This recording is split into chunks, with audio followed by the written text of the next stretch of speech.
Hello, everyone. My name is Nadia. I'm sitting across from Sam, and we created Moonrise, and we're so thrilled to be back on the Moonrise Human Design podcast and YouTube channels. And we have a really wonderful conversation that we want to share with you, which is just how are we using human design as a lens to understand our lives and to understand what is true for us right now. So this is going to be an unscripted, very real, honest conversation about what's happening in our lives. And I wanted to start by just saying that human design is so useful because I feel like I'm often looking at the transits that are happening, or the astrological weather is how we often describe it too. Basically, what planets are transiting in what gates in astrological zodiac signs to understand the themes of what I can expect and sort of what I can put focus in. And the day that we're recording today is a couple days before the new moon. So I'm often looking at the lunar calendar to see new moons are all about beginnings. And so I'm ready for a fresh beginning in a few days. We also just entered Gemini season, which is really exciting, fast-paced. It's a time of year usually when people in the Northern Hemisphere want to start traveling. And school's out for the summer kind of energy. You want to go on a trip. There's the exchange of ideas. You feel a little bit more social. So that's the spirit of Gemini season. And then finally, the sun today is transiting gate 20, which is a Gemini energy. But gate 20 is called the gate of the now, which just demands expression in the present moment. That's all about really getting clear within yourself what is true, what is truth, and what is real now. So I couldn't think of a better day, honestly, for us to record this podcast, Sam. I'm excited. I love Gemini energy so much. I'm a little intimidated by Gemini energy, to be honest, because it's so fast-paced. But I'm excited to be with you recording this. I'm happy to be with you too, Nadia. And just to put some other language to this. So use this word transit, the astrological weather. What that means is that at any given time, the planet is being imbued with a certain recipe of energy from the planets. So anyone listening to this is actually aware of transits, even if you don't know that word, because we all track the transits when we talk about it's Gemini season, it's Taurus season, it's Virgo season, it's Scorpio season. That's a way of saying the sun has transited through one of those 12 astrological signs. What a lot of people don't know is that the gates track with the astrological signs. And so just like the gates are the numbers on each side of your chart and really make up like your energetic blueprint, your recipe that's very specific to you. And the planets, just like they move through the astrological sign, meaning the sun is in the sun is in Gemini or Jupiter's about to transit through Cancer. They also move through the 64 gates, and they move more quickly than the astrological signs, like 5 times faster. So we get to look at that. For those who are interested in gates or channels or want to go deeper than this kind of surface level explanation, check out our gates and channels course or human design training. Both of them contain a deep dive on transits, on this human design concept called the Rave Mandala, on how this works. It blows your mind. Like we've taught this so many times, and people are always like, whoa. And it's really fun and it allows you to engage with this. So, for those of you who love this, who consider yourself a human design nerd or astrology nerd, look at those because they're awesome and a great value. I think one other analogy I'll use is that zodiac signs are like seasons. So it's like it's fall, but it's a very different feeling of fall, September, when it's back to school season and it's like still a little bit hot. And then October, which is a lot more spooky season, and November, where the leaves have fallen from the trees. And I'm just generalizing here. Sam lives in Austin and I live in the Bay Area, so it's not exactly following that. But November is a very different feeling of fall than September is. And so I think one of the joys of discovering and studying human design is being like, okay, I've always known that I was an Aries sun. Sam's always known that she's a Virgo sun. But the more specific click down into gates, like gate 59 for Sam is her top gift, her sun gate. That's the Virgo energy she was born under. And gate 42 is the Aries energy I was born under. Like it adds so much more specificity.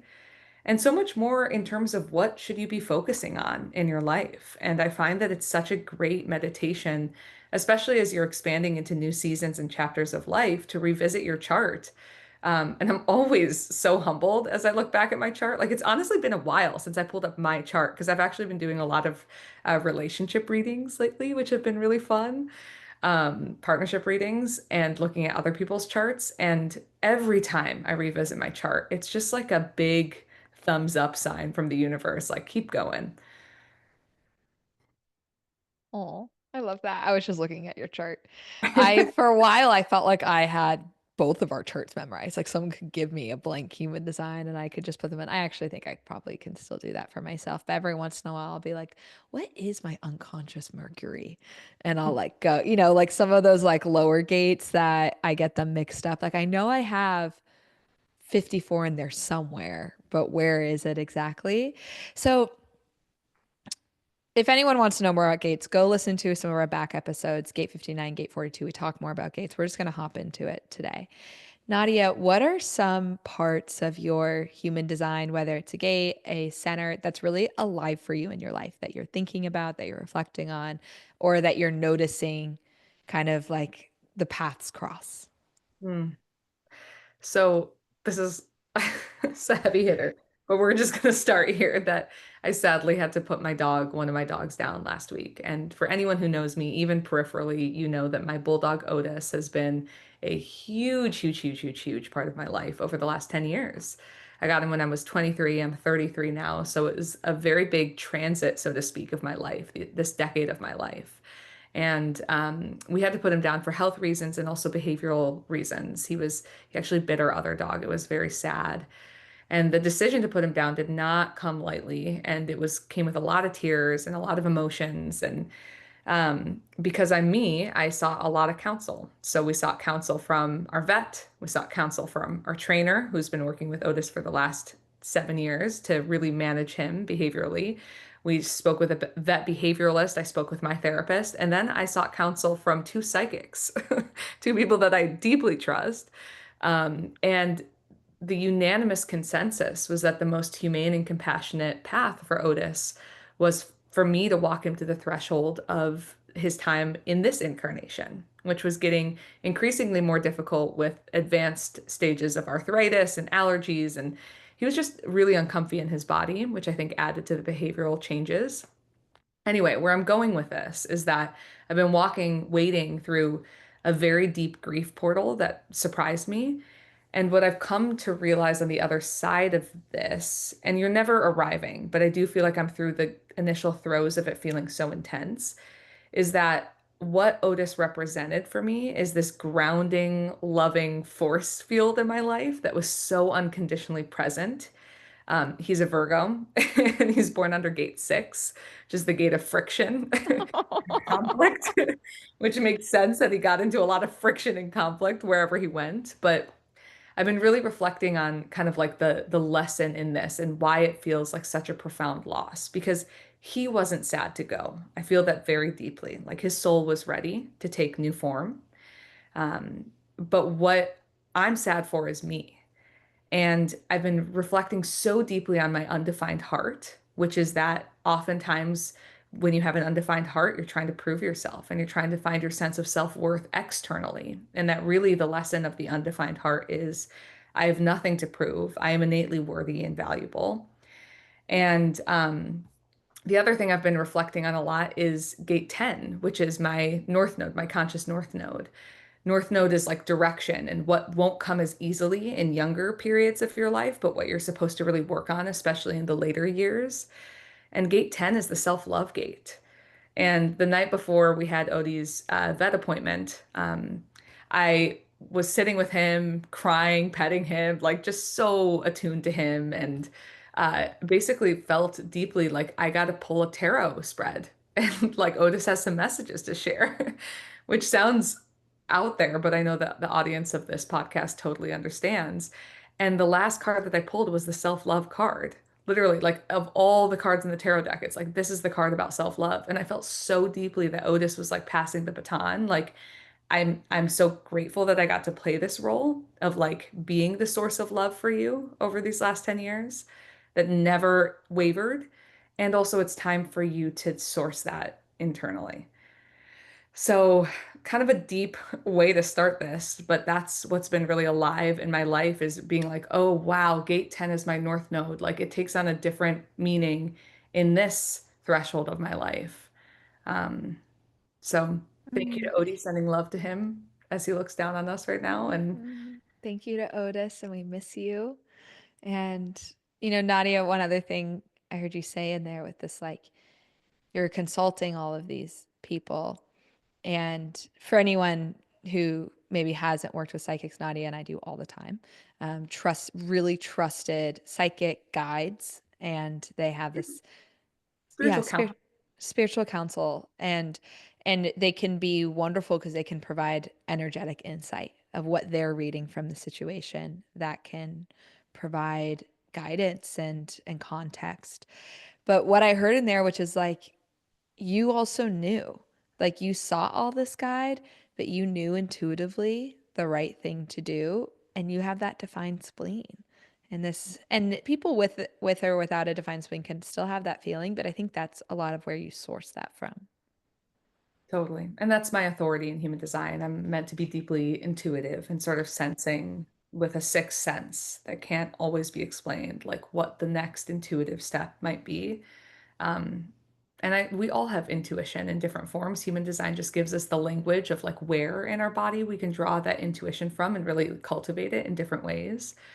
But it's so true. I was just telling Sam before we started officially recording this that like I knew what the right answer was. And then my mind tried to hijack it and was like, hold on a second. Like, are you thinking about this in the right way? And I'm very glad that I sought counsel from so many different types of people. And I'm grateful that it was so unanimous, the consensus, from so many different dimensions, operationally, logistically, mentally, physically, emotionally, spiritually. Um, but it is a lesson of like, there is a deeper trusting knowing. And I feel so grateful to human design as a system for awakening such a deep connection with my intuition. Because when it comes to making those big decisions in your life, you can have a therapist, you can have a, XYZ person in your life, but no one will ever know more than you know. Yeah. And human design often says like the mind is not your authority. And what we mean by that is you you find this well of truth within yourself. And human design can provide language of what it can look like. So for Nadia, the spleen. For me, it'll look like my emotional center, my sacral. And there can be other places where we can feel that like fierceness. I feel that really in all my defined centers. But but the mind's still a really useful tool.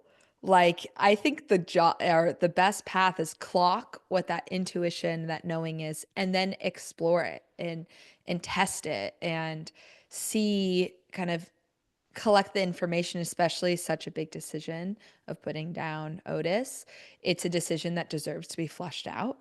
And sometimes I've had that intuitive hit, but then in exploring it, I get context, and it's like, okay, the decision's going to look a little bit differently than what I initially thought it was. Hmm. Absolutely. It's like the mind is the calculator. It'll make the pro cons list, but ultimately your body has the knowing. And are we connecting with our bodies? That can feel like very radical to some people that I share human design with. They're like, I don't even know if I've like the last time I checked in with my body. And it's as simple as starting to do that. Um, but yeah, it's it's so profound. And for those of you that are listening or watching, listening to or watching this, and you're like, wow, you seem like fairly good. I'm actually so grateful that I've shown up so much to the grief. Like I now fully get how grief comes in waves. I honestly feel like you're just going about your day and grief grabs you by the ankles and pulls you into some like subterranean underworld place. And I just kind of let it happen. I was like, there's nothing wrong here. There's nothing wrong that I need to kind of like pause and get into bed and just like cry uncontrollably. And I really trusted it. And so that's what allows me to show up in this moment. And I actually genuinely feel quite neutral. But I know grief will come up again unexpectedly. Um, And it's quite interesting because I don't have a defined solar plexus in human design. So I'm meant to be like fully emotionally open or neutral, but that doesn't mean I'm immune to feeling human emotions.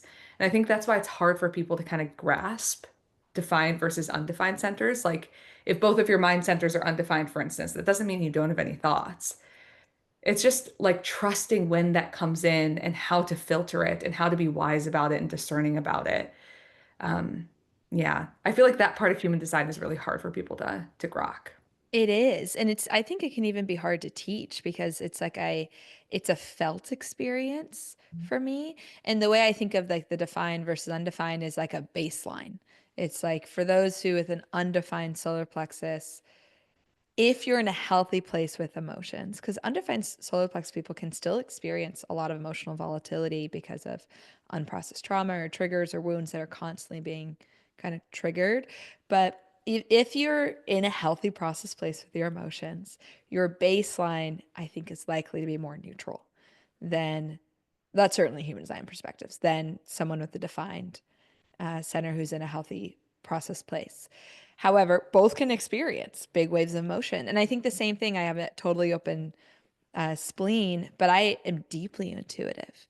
But I think of the intuition as appearing differently and the ways in which the types of intuition I receive about other people might look a little bit different, especially on the health and the body. And so the when you're learning any system, it's natural to want to put it into binaries and to be able to categorize it. But when we're talking in the realm of energy, which I really think human design is, it's something that it is difficult often to reduce to one lived experience. Mhm.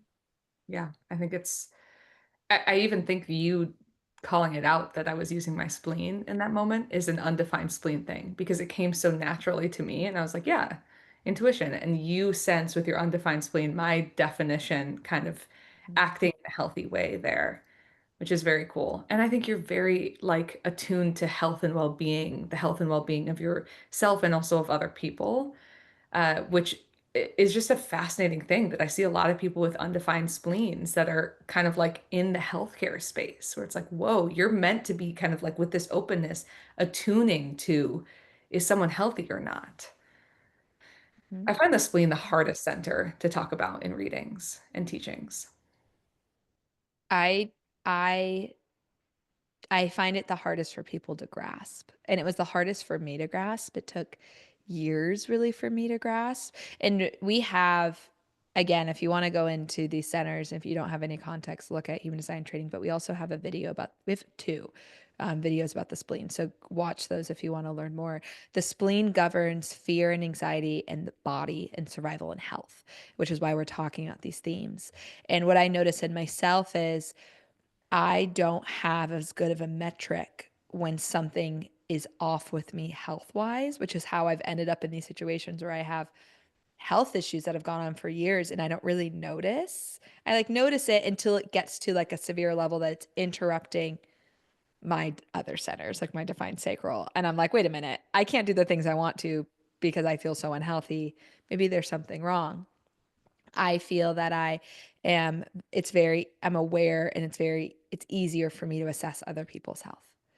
And the main thing I've gotten from the spleen, which is talked about in human design books, but a lot less, and it's really come from my own experience, is personalizing other people's anxiety. I view the spleen as really a mirror of the solar plexus. The solar plexus is much louder and stronger. They'd say it's like the solar plexus twice as loud as the ajna, which is they're all three awareness centers. They're all centers generating information, and that's twice as loud as the spleen. But the solar plexus, we often talk about people with an open solar plexus, they can become responsive for other people's emotions. So they tend to be very aware of, oh, I'm in a room with my roommate, my friend, and they're angry. And they can go from they're angry to, oh, they're mad at me. Or even if they don't have that thought, to how can I fix this? To I'm going to change my schedule or how I talk or behave to help them be less mad so they'll be happy. Rather than they're angry. That's good information. If I feel like it, if I want to support them, maybe I'll take extra steps to explore that, but I don't have to. Open solar plexus can go very quickly to that role. I would call it personalizing or taking responsibility. And it's defined solar plexus could do that too if they're conditioning, but our nature is more I'm emotionally attuned, so I can sense when someone's angry, but it's a lot easier for me to not feel it viscerally and to not feel like I have to address it. And that was easier for me to unlearn any habits I had around that. With the spleen, which I have open, it's very similar. So we personalize anxiety. Oh, this person's anxious. How can I make their lives easier? How could I go talk to them? What could I take on of them and take responsibility so I can ease their fears and anxiety because I am uncomfortable even being around the sensation of that. And that's how they can get into that role. So interesting. So interesting because I feel the opposite. Sam and I have opposite definition here where I actually feel very okay being in people's anxiety. And I feel like I have to, as a therapist, build a lot of empathy with anxiety. I have been so humbled by how anxiety can manifest and how intense it can be for people. Holy moly, the past year I've been like schooled by the different forms of anxiety. But for people's emotions, I feel like I can sit with that more. With people's emotions, I still felt like a people pleaser. And this is really interesting, Sam. I retook the Enneagram test this week, and I never really resonated. I was a type 9 for a long time, which is the peacekeeper and the people pleaser. And I was like, oh, I guess Enneagram's not really for me. Love human design a lot more. But I retook it and I'm a 4 now. And I think it's because I've been working with this undefined solar plexus and my people pleasing and desire to like fix people's emotions so much that my like true 4 nature has come out more, which is really interesting. Do you know your type? No, what is the, I don't. And what is the four about? Or is the individualist and the mystic and the romantic, which is all about like expression, deep emotional connection and attunement, and kind of like the main motivators of the work that I do and why I even would want to record a podcast with you right now, because I'm like, the depth of the human experience must be expressed. And it's like that has more space and room to breathe because I've worked with the conditioning of my fully open solar plexus. So it's fascinating to me, but. Emotional intelligence changes how we see the world and how we perceive ourselves. And that's what we're both describing because emotional intelligence is the ability to recognize how we're feeling and the context around how we're feeling and communicate it, regulate it, even shift it.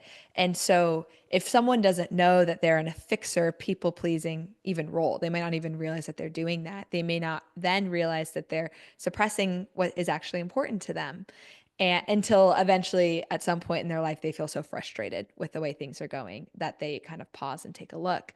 And when you can kind of manage how enmeshed you get with others, then all of a sudden there's so much more room for what you want and what's actually important to you. And then that skews how you live in the world, how you see the world, how you show up, how you relate to people. It skews everything. Totally. It's like what was my personality? Was I masking it all because I was just trying to keep the peace around me? I mean, harmony was incredibly important to me for a very long time. But now as I'm learning to just allow people's emotions, what you're describing, to like that person's angry right now. I can choose whether or not I take that on. Like all of a sudden I have so much more capacity. So anyway, very interesting. But I'm going to turn the question to you, Sam. What has been really sort of like inspiring you or deepening your understanding of self and experience through the lens of human design these days?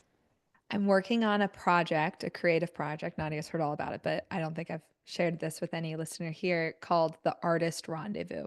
And at the moment, there's nothing out. I have like the Instagram handle, the domain, but nothing's built because I'm still working on some of my branding. It's a video podcast project. It's professionally filmed here in Austin, so it's like really fun to get to go to a studio and have great video and audio. And I'm interviewing mostly creative entrepreneurs, all different artists and creatives, but mostly creative entrepreneurs about the inspiration and artistry behind whatever they've put forth into the world. When there's certain places where you go where you can feel that somebody was inspired in their making of it, and that's what I'm sensing. That's like the thing I'm using. I feel it and I think, oh, this person's inspired.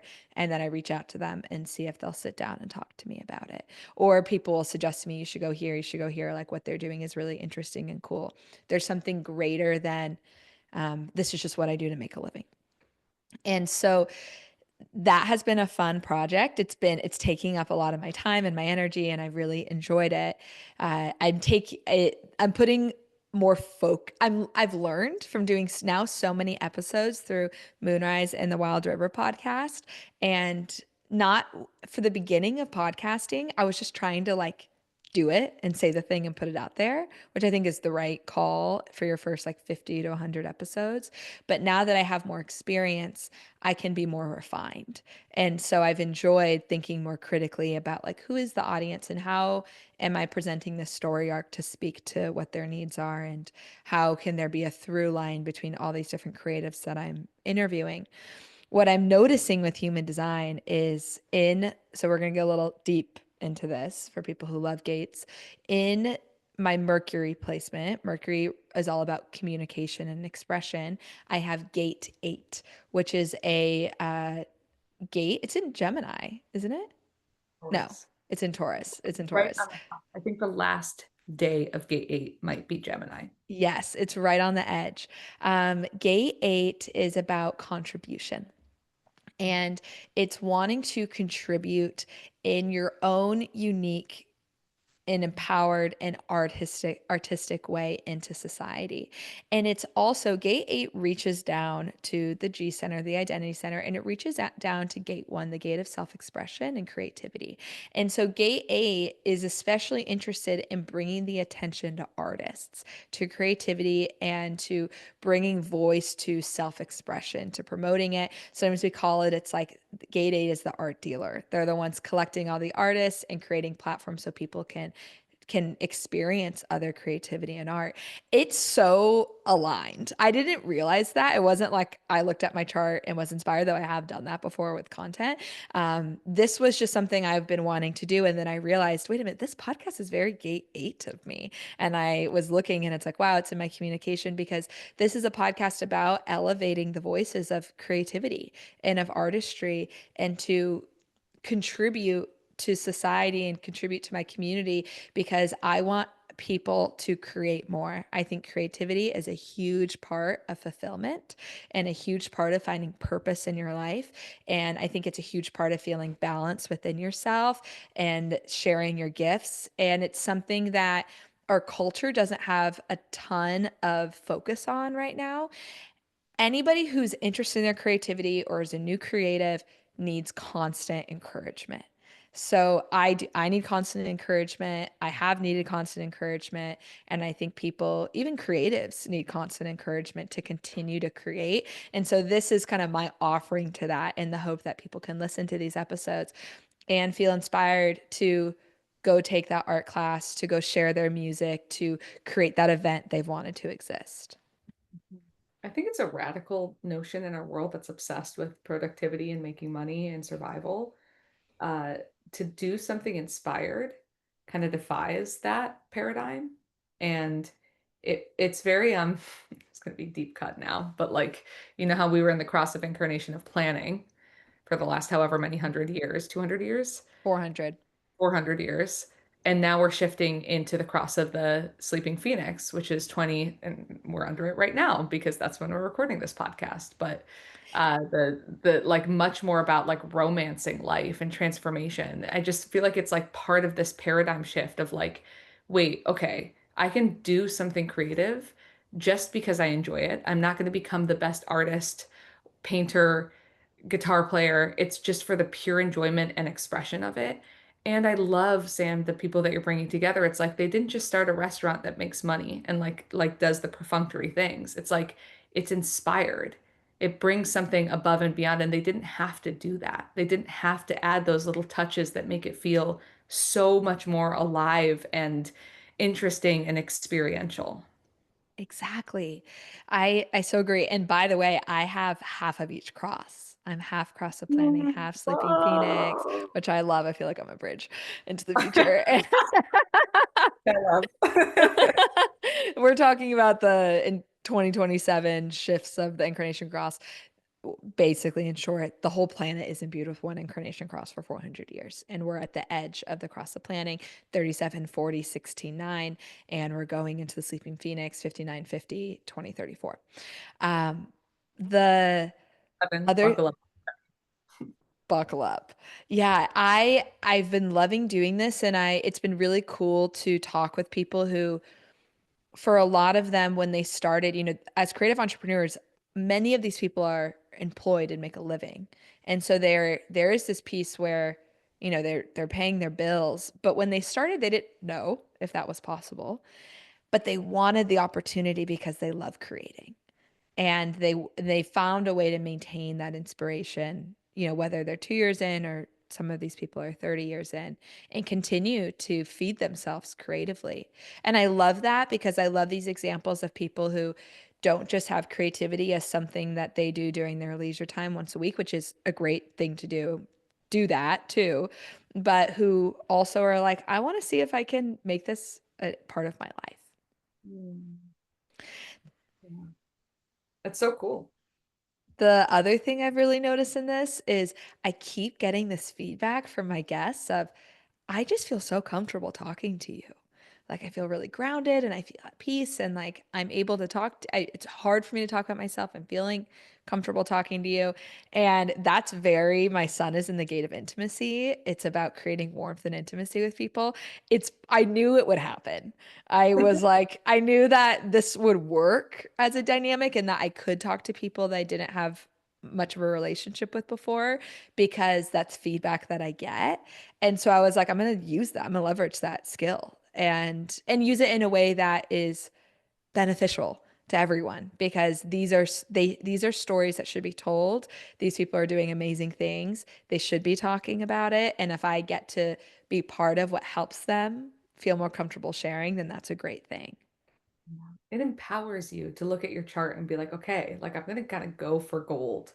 I'm gonna go for something and like, what do I have? What are the tools in my toolkit? What are the weapons I have in my arsenal to be able to go after this thing that I really want? And I love that in healing spheres, it's often like healing trauma, healing like going back to the past and like healing something, some big experience that happened and reclaiming parts of yourself. And that work is very important. But the language of human design is very much like this is you. This is the core essence of who you've always been. It's very optimistic. It's very exciting. It's very energizing. It's very empowering to be like, okay, well, this is what I have. As I kind of like clear out the gunk that's maybe covering some of these qualities, how can I turn up the volume on my own brightness? And Sam, it's exciting to hear that this is like the next iteration of you sharing your gifts with the world. Thank you. It's so fun for me. And it is exciting. And I agree, using human design and like learning about your gifts and then filtering, be like, where am I using this in my life? And are there things that I've wanted to do where I could practice this or strengthen this or share it and get this out there? I use it all the time. And as a coach, I use it with my clients a lot because I can see their chart and then I can see also their gifts just talking to them. But the things that I keep seeing in the chart are in there 4 times. Like, you bet we're going to talk about. You bet they're going to get some homework assignments practicing those things and like collecting real life evidence to strengthen those for themselves because it can be this map that tells you, like, hey, you may have missed this or you may have dismissed this because you thought everyone was good at this or you didn't think it was that valuable. But like, this is actually important. And so circle back and spend some time there. You ask people the charts, their human design charts before you record, or do you like pick and choose? Like, does human design have for or for artist? artist rendezvous. um I pick and choose. I've had like half of theirs. There's somewhere I want to, but I'm keeping the artist rendezvous very separate. One of the guests pitched that. She thought we were going to talk about it, and I was like, we're actually keeping it because I'd done a reading for it before. I'm keeping it separate because I human design is so much vocabulary and so much language, and it can alienate people, and I kind of view this as this like back end way of getting into empowerment and self connection and the interconnectedness of all things and self understanding. Because I think creativity can have all of that, but it's not overtly personal development, and it doesn't have to be. I'm not trying to obviously like manipulate anybody, but it's a lot of the same themes that we talk about here, but just talking about it in different context. More accessibly for people. I think that that's important too. I am doing the same thing with my therapy practice, where there's a lot of my clients who have never heard of human design and we don't talk about it. And they just notice that it's on my website. And some clients eventually are like, hey, I saw that you do this thing. Like, and it allows people to come to human design versus being evangelical about it in some way. And that's what I also really appreciate about the system too, that it really will call to you when you're ready. However, like the underlying principles of all of this stuff, including artist rendezvous and creating an inspiration, are the same. Like create from your uniqueness is the like calling card of human design. And it's so cool because on this podcast, I keep hearing these creatives say that. They're talking about their gifts, they're talking about emotional intelligence. I had an interview yesterday with this amazing photographer, and he was talking about how he gave this example of shooting Dolly Parton and this like significant shot he got shooting Dolly that he feels like his developing his emotional intelligence really enabled and really helped his like work take off. And he's not, as far as I know, like he's not in this space. It wasn't, I didn't, that wasn't like the call of the question when I first reached out to him. But these are themes that people are learning in real time, whether they learn about from human design or spirituality or creativity or business or whatever it is, it's bringing you to the same truths, which is that each person has a gift to share. The more that we can know ourselves and put context to our emotions, take care of our bodies, understand our relationships, the better we're able to utilize these gifts, and life is worth deeply engaging with. Yes, 100%. Yeah, it's I'm thinking even about gate 42 being my sun gate and how the whole theme of my life is learning how to end things well, learning how to bring things to their inevitable end. I think that's why this portal with Otis was so profound for me over the last week because I feel like I've like reached a new threshold of maturity with this theme, which will be a lifelong, connection point with it. But like I really like met this ending and I didn't look away from it. I actually held, Sam knows this, a Zoom eulogy for Otis where I like read the story of his life and people contributed stories and everyone who attended was like, we've never attended a funeral service for a dog. I was like, it was a celebration of life. And it's like, it's so part of it. One other thing I want to add is that I've done randomly so many more relationship readings, and I think it's because I feel more like passionately about couples therapy, and that's where I'm hoping to invest more of my energy next year. But what I love about human design within relationships is that there's so much energy that's often like trying to pull the other person to your point of view and trying to become more like you and see your perspective. But readings with couples like evens the playing field where it's like, what if nothing's wrong here? What if you two are just inherently designed differently and you can play to each other's strengths and you can admire those qualities and you can bring more of it out of them and studying each other's gates and knowing like, okay, this is like the types of themes and experiences that this person will likely bump up into in their life. And so if they're really struggling with this thing, I'm not trying to save them. I'm simply just reflecting back like, you got this, keep going. And anyway, I've just been like really reinvigorated and inspired by human design as a tool to just bring couples back into just loving and appreciating each other's uniqueness and And what differences. and what if there's nothing wrong with you? And what there's nothing wrong with your partner? And maybe there's friction because um, you guys have different operating manuals. You need to learn what that is, or you have different communication styles, and there is just more transparency and discussion that needs to happen, but there's not an innate deficit. Totally. And I Yeah. think sometimes it can create a more awakened or conscious breakup conversation where it's like, okay, instead of just fighting tooth and nail for this person to change, it's like I just genuinely understand neutrally that this is how this person is. And I need to dig deep within myself, contacting my authority to be like, is that something that I can fully and wholly accept exactly as they are? I love a conscious breakup. I've attempted many. Gwyneth Paltrow for popularizing the term. And I so agree that there's this place of like when we can learn and understand someone that can take us to an opportunity to love them if we want to. Or we may realize like, okay, I actually can't accept this person, or accepting them would mean accepting that I have these needs that will never get met, or there'll be this dynamic that I don't believe will ever change. And it's not what I want for my relationship. And so with that, I can choose to walk away, not because of this, like, well, if he ever did this one thing differently, then everything would change, or he fixed this one thing, because usually that's not it. And so it allows like greater nuance and complexity into the conversation, and a lot more self understanding, and then trust. Because then if you're staying, you kind of know a little bit more what you're signing up for. We never fully know, but we have more awareness and in making that commitment. Or if we're leaving, we can trust that we understand why and what we're looking for differently if you choose to enter a relationship in the future. It's such a delicate dance to know, like I'm compromising myself versus I'm able to really love this person and their complexities and Hmm. nuances and Hmm. where that line is, and it's different for each person. But I honestly come back to authority. Like if you have this continuous nagging sense that this is off and this is wrong, there's something usually to look at there. And you can convince your mind can convince you all the different reasons to stay. And it's such a powerful conversation.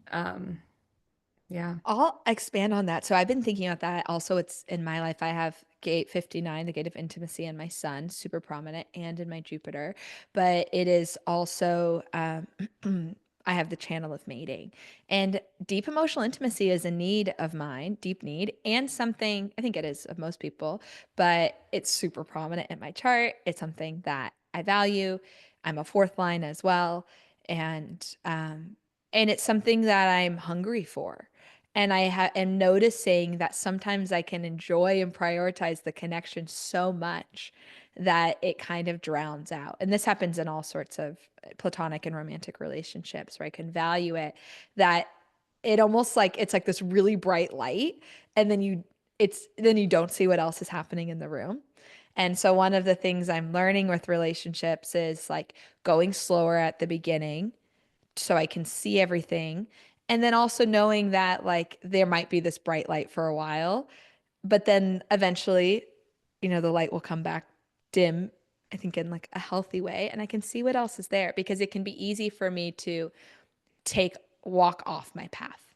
I meant to, this is in my chart too, walk a very value driven, authentic individual path. And it can be easy for me to kind of abandon that a little. I don't know what we're going to do. Just like skip off of it.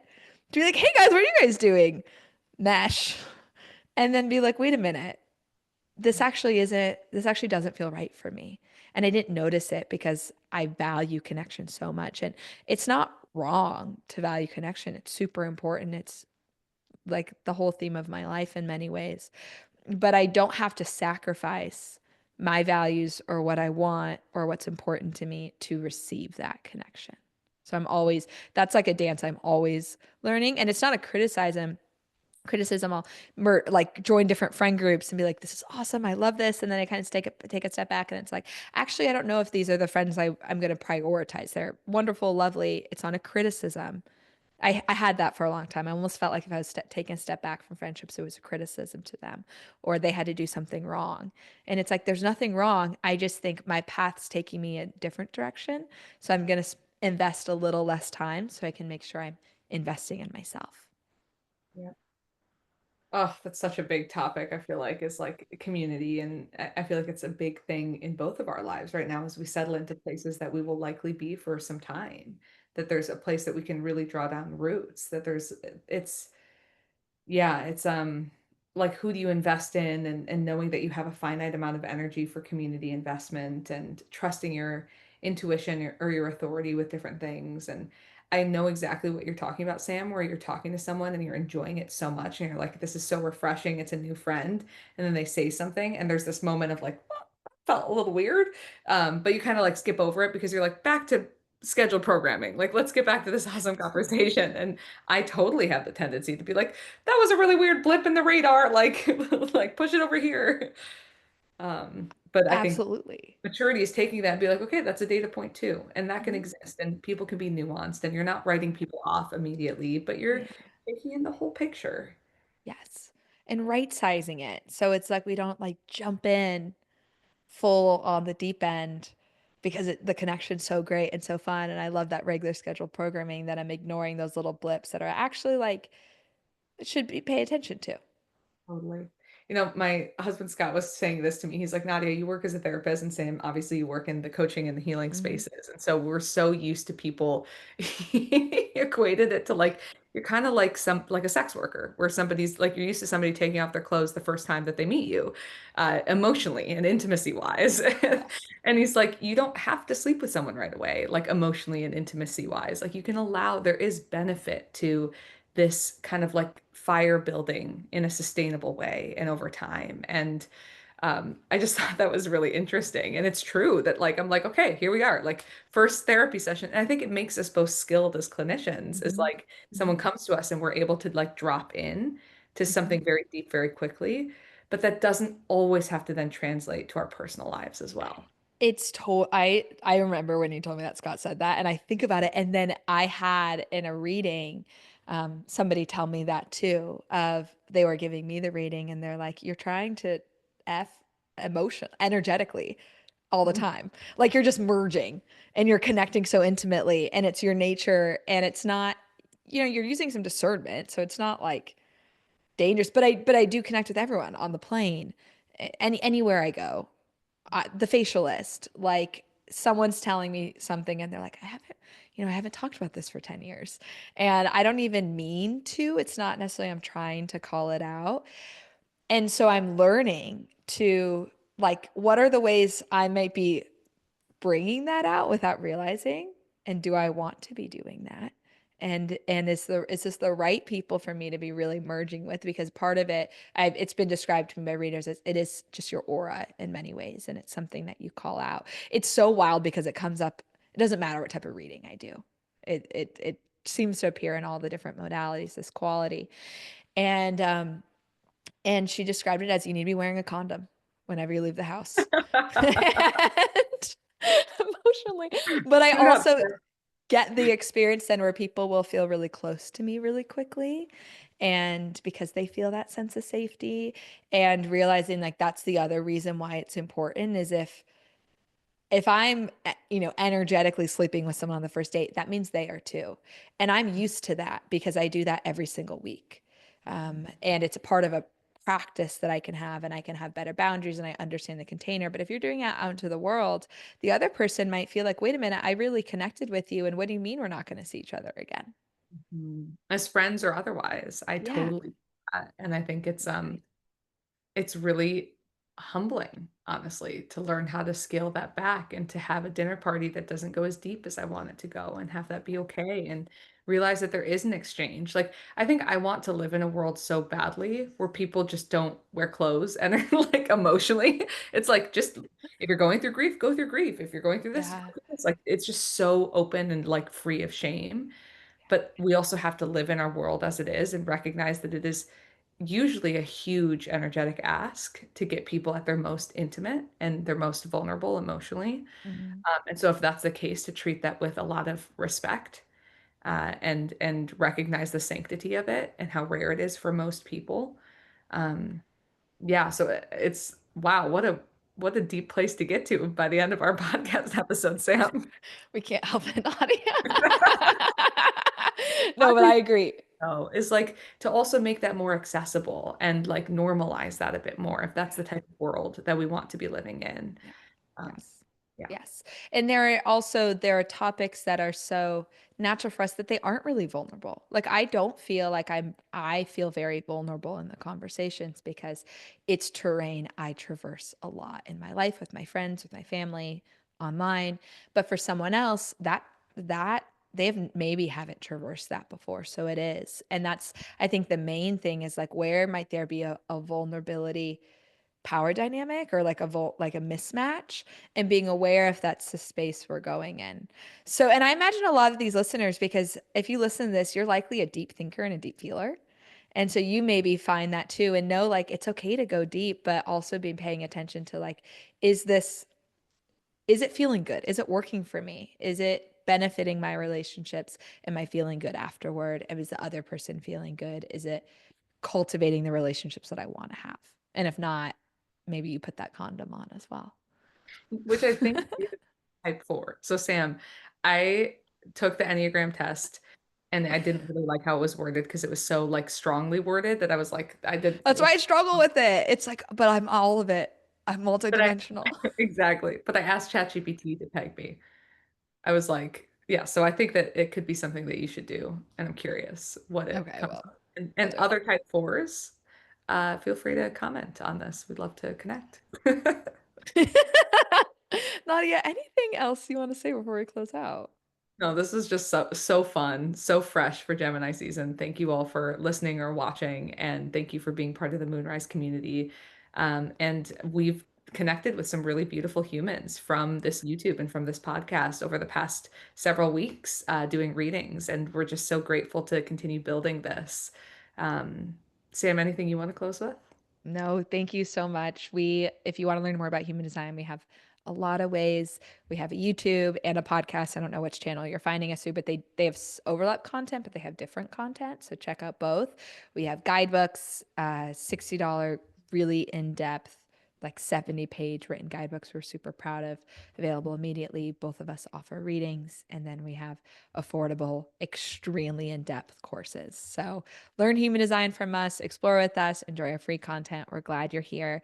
Make sure to comment wherever you're consuming this. And just so we know that you're listening, and if you had any thoughts, we'd love to hear them.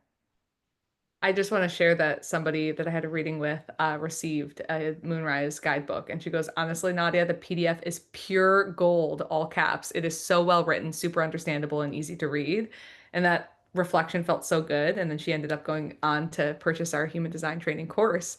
So she's working her way through the self-paced course. It's only $500 now.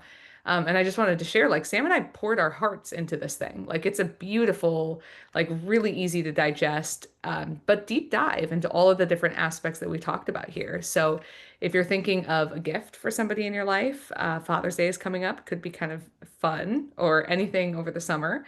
It's $60 is it's a reasonably priced gift. Thank you all so much, and we'll catch you later. Catch you soon.